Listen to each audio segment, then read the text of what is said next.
Il était une fois dans une grande ville animée, deux jeunes femmes aux chemins très différents, Linda et Sophie. Linda, travailleuse, ponctuelle et discrète, était comptable dans un cabinet depuis 5 ans. Chaque matin, elle prenait le bus ou marchait à pied pour se rendre au travail, non pas qu'elle n'avait pas les moyens d'avoir une voiture, mais elle avait une peur profonde de conduire les klaxons, la circulation, les embouteillages, rien que d'y penser lui donnait des sueurs froides.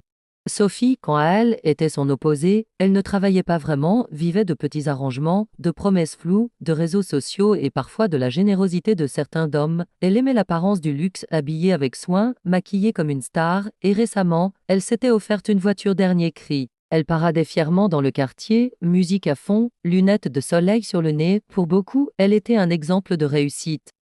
Les gens commençaient à chuchoter. Tu as vu Sophie, elle a une voiture. Et Linda, toujours à pied malgré son travail, c'est qu'elle ne gagne pas grand-chose. Mais ce que les gens ne savaient pas, c'est que Sophie vivait dans des dettes énormes, et que la voiture n'était pas vraiment à elle. Elle avait convaincu un homme de lui en faire cadeau, mais celui-ci avait disparu ensuite, la laissant avec des mensualités qu'elle peinait à payer. Linda, elle, n'avait peut-être pas de voiture, mais elle avait des économies solides, un appartement à son nom, et une vie paisible. Elle faisait tout par conviction, par prudence, et parfois, elle croyait que tout vient à point à qui sait attendre. Un jour, un homme du nom de Daniel arriva dans leur quartier, jeune, élégant, souriant. Il disait chercher une femme ambitieuse, bien installée, stable financièrement.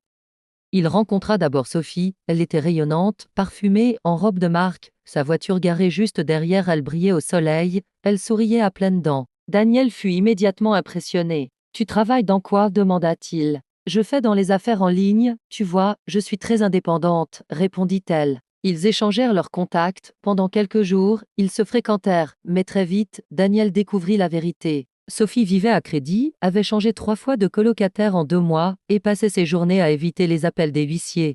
Déçu, Daniel croisa un jour Linda, sortant du travail avec son sac à l'épaule et ses chaussures usées. « Toujours à pied ?» demanda-t-il gentiment. « Oui, répondit-elle en souriant, j'ai peur de conduire, alors je préfère marcher, c'est bon pour le cœur et l'âme, tu sais. » Daniel, curieux, décida de discuter un peu plus avec elle. Il découvrit une femme simple, honnête, cultivée, drôle et pleine de projets. Elle parlait de ses investissements, de ses rêves d'ouvrir une petite entreprise, de sa foi en Dieu et de sa manière de gérer son argent avec sagesse. Il fut frappé par la différence. Sophie brillait, mais Linda avait de la profondeur.